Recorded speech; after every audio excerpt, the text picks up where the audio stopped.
শুরুটা হয়েছিল 2019-এ। কৃষ্ণ নাগরিককে আনন্দ দিতে এক টুকরো শান্তিনিকেতন তৈরি করার সংকল্প নিয়েছিল উড়ান নামে একটি সংগঠন। উড়ানের ডাকে সাড়া দিয়েছিল গোটা কৃষ্ণনগর, সাড়া দিয়েছিল কৃষ্ণনগরের পার্শ্ববর্তী বেশ কিছু জায়গার মানুষও। দেখতে দেখতে ছয়টি বছর ধরে বসন্ত উৎসবের রঙে মানুষকে রাঙিয়ে তুলছে উড়ান। দেশ তথা প্রতিবেশী দেশ বাংলাদেশের অসংখ্য নামী শিল্পীদের নিয়ে প্রতি বছর হয়ে আসছে বসন্ত উৎসব। ব্যতিক্রম নয় এবছরও। এবারেও 29শে মার্চ থেকে 31শে মার্চ পর্যন্ত শুরু হতে চলেছে বহু আকাঙ্ক্ষিত উড়ানের বসন্ত উৎসব। এদিন উড়ানের দপ্তর থেকে সাংবাদিক সম্মেলন করে কথা জানানো হলো। দেখুন, আমরা ভীষণ রকম চেষ্টা করেছিলাম। বাংলাদেশের একাধিক আর্টিস্টের সাথে আমরা কমিউনিকেট করেছি অলরেডি, তাদের ম্যানেজারদের সাথেও কথা হয়েছে, কিন্তু সমস্যাটা একটা হয়ে গেছে, ওনারা প্রফেশনাল ভিসা ছাড়া কিন্তু শো করবেন না। যেহেতু একটা ইন্টারন্যাশনাল কনসার্ট, সেই জায়গাতে গিয়ে আমাদের একটা সমস্যা হচ্ছে, যেটা যে প্রফেশনাল ভিসা পেতে এই মুহূর্তে তো ওনাদের ভীষণ রকম অসুবিধা হচ্ছে। তো সে কারণে আমরা বাংলাদেশ হাই কমিশনার এন্ডেও আমরা কন্ট্যাক্ট করেছিলাম যে এইগুলোকে কোনোভাবে ব্যাপারটাকে বাইপাস করে আনা যায় কিনা, কিন্তু সেটা এই মুহূর্তে দাঁড়িয়ে আমাদের পক্ষে এখনো পর্যন্ত পসিবল হয়ে ওঠেনি। তো সে কারণে বাংলাদেশটা এবছর আমরা স্কিপ করছি, নইলে বাংলাদেশটা নিয়ে আমাদের সত্যিই ভাবনা ছিল, এবছর একটু বড় রকম ভাবনা ছিল, কিন্তু সেই ভাবনাটা আমরা এক্সিকিউট এবছর করতে পারছি না। আমরা দুঃখিত ভীষণ রকম। নিশ্চয়ই আগামী দিনে বা 2026 বা 27 আগামী দিনে নিশ্চয়ই সেই জায়গাটা আমরা আনতে পারবো।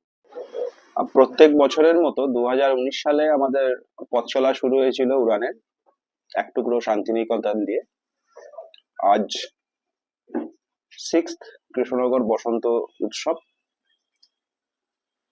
আজকে আমরা প্রেস রিলিজ করছি যে আগামী 28 তারিখ থেকে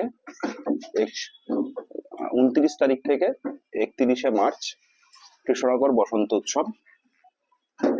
এবার আমরা যে প্রোগ্রামগুলো রেখেছি সেগুলো নিয়ে আমরা বলবো কিছু কথা। যেটা হচ্ছে কারবালা মাঠে 29শে মার্চ 2025 থেকে 31শে মার্চ 2025 কৃষ্ণনগর বসন্ত উৎসব শুরু হবে। এবার আমরা 3 ধরনের মূলত ইভেন্ট রেখেছি। দিনের বেলা এডু ফেয়ার, যেখানে থাকবে স্পেল বাউন্ড, স্পেলিং কম্পিটিশন, এগুলো কিন্তু স্কুলে গিয়ে হবে। 2 নম্বর হচ্ছে তারে জামিন পার ড্রয়িং কম্পিটিশন, যেটা আমাদের কারবালা মাঠে দিনের বেলায় হবে। ব্রেন্ডলেজ কুইজ কম্পিটিশন, প্যানেল ডিসকাশন এবং student counselling and career counselling, এটা এডুফেয়ারের অন্তর্গত। আর এছাড়া লাইভ মিউজিক শো প্রতিদিন এই 3 দিন সন্ধ্যেবেলা, আর ফুড জোন।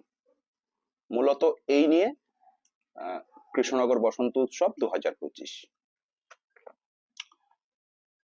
আজ পর্যন্ত আমাদের অ্যাসোসিয়েট মিডিয়া পার্টনার কারা কারা থাকছে শিল্পী? প্রত্যেক বছরের মতোই মূলত একই ধরনের প্রোগ্রাম আপনারা দেখে আসছেন বিগত 5 বছরে। সেই রকম চমক কিছু থাকবে। এই মুহূর্তে আমরা নট ইন এ পজিশন যে এটা আপনাদের সামনে বলবো, তবে চমক কিছু আছে, এটুকুই।